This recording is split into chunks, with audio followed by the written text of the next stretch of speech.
Yan, dumadami na tao.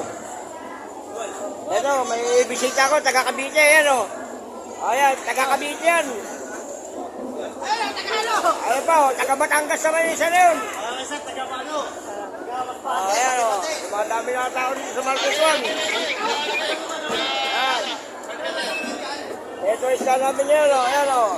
Bigasan, tulingan. Yelupin. Ito tindera ko, ayan o. Ayun. Isda na Luz Maria. Ayun o. Batay ng ayin. Ayan pa o, isda ng lancha. Maraming isda kayo, marami. Ayun o, yung mga tamad, ayun o. Ayan o. Ito pa isa, napakatamad o. Ayan o. Hoy, dito. Ito, pinakatamad sa lahat. Ayun pa yung tamad, ayun o. Ayan pa o. Ayun, yung mga tamad na yan o.